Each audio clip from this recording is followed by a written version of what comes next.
Hey everyone, it's been a while since I've made one of these. I think the last film that I talked about in a video was Showa, which I watched, I think, a year ago.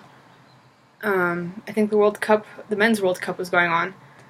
Um, yeah, so I'm going to talk to you about my feelings about Crash.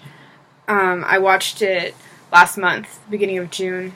It is currently July 2015.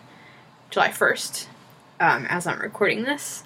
I don't know when I'm going to post this. It might be a year from now. Who knows? Anyway, I hated Crash.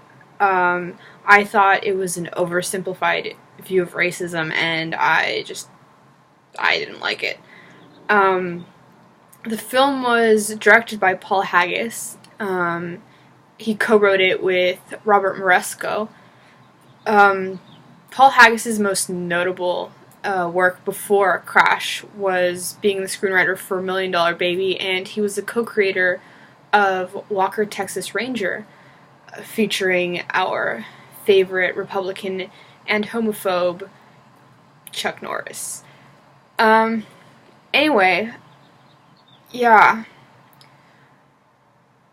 Very, very oversimplified view of racism. I was kind of annoyed by the fact that it put racism sort of like on an even field with prejudice, discrimination, just all sorts of ways you can discriminate against a person.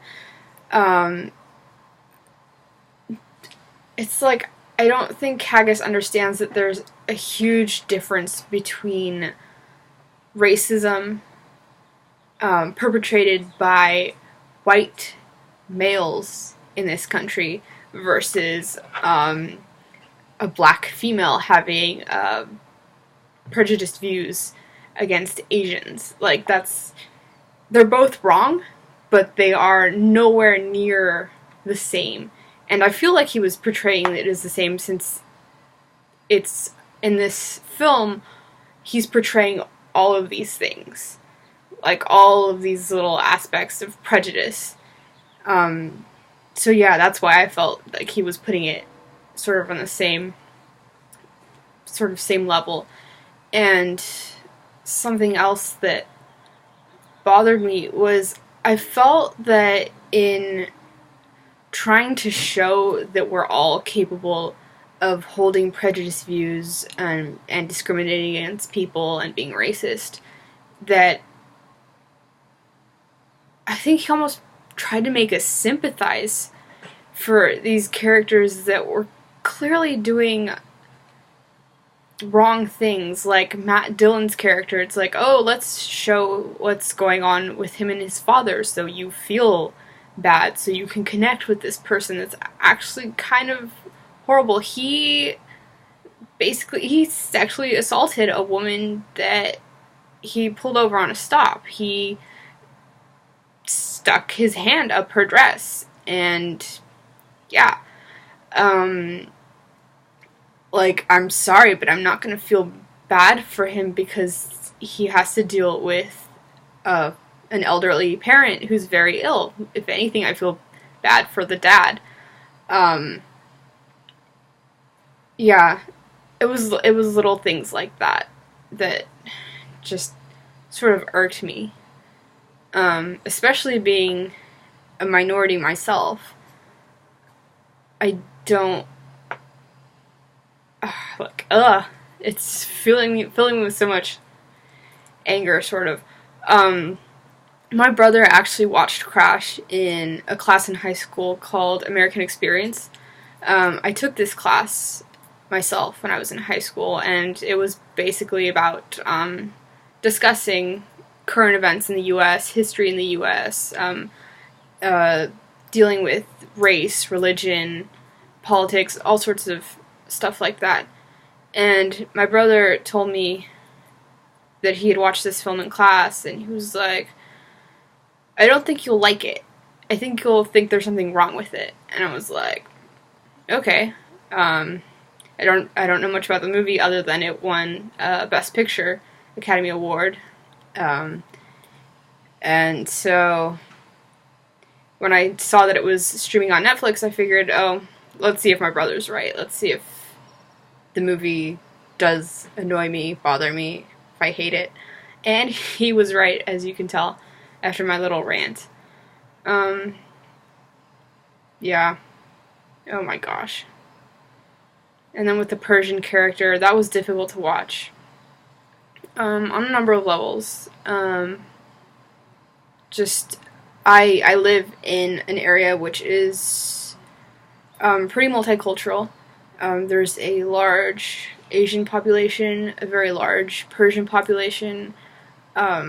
We have several synagogues in the city. What we don't have, really, are Hispanic people like myself, and black people. There are very few of us. But, yeah, growing up with that large group of Persian and Arab classmates and neighbors, after 9/11, you know, I remember thinking, I hope no one tries to do anything to the Persians or Arabs living here. Like, that was a huge concern for me as a 13-year-old. I think I was 13. Yeah, I was 13.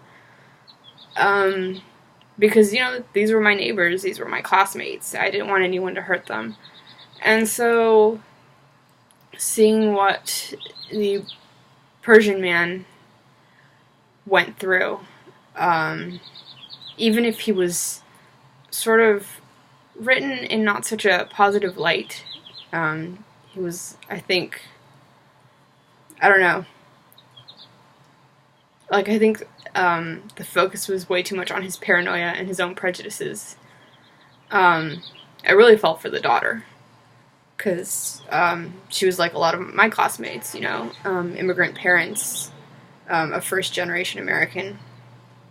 So, yeah, that was something that I sort of connected a little bit to. Like, it was something that seemed sort of familiar. Which is funny, because I didn't really connect with the Hispanic character. Like, I felt for him and everything, but that wasn't really my experience as a child of immigrants, of Mexican immigrants. I didn't grow up in what would be termed a ghetto. My parents did live, I think, like a year in an area that was predominantly Hispanic and not particularly safe. But they moved when I was a couple months old, so there was never that fear of firearms or like the little girl has in the film. But yeah, I guess that sort of sums up how I felt about it. Like, there were some things that I could connect to as a minority, but overall I was just so irked by the way the white racist characters were being portrayed. As if they needed humanizing. And then the minority characters, like, really focusing on their own prejudices. Like, I think it should have been maybe not two separate films, but they're just two very separate concepts, and I don't think that Paul Haggis or Robert Moresco really understood that. That it's very different to experience the racism of a white cop than it is to have another minority yelling obscenities at you, which I've had happen. The latter, not the former. And I'd be a lot more afraid of the former happening. Yeah, it's a lot of ums, but just trying to let all these kind of angry thoughts out. Wow, that movie really pissed me off. But yeah, I didn't like it, and I think you've figured out how I felt about the movie. So that's it, and see you guys next time.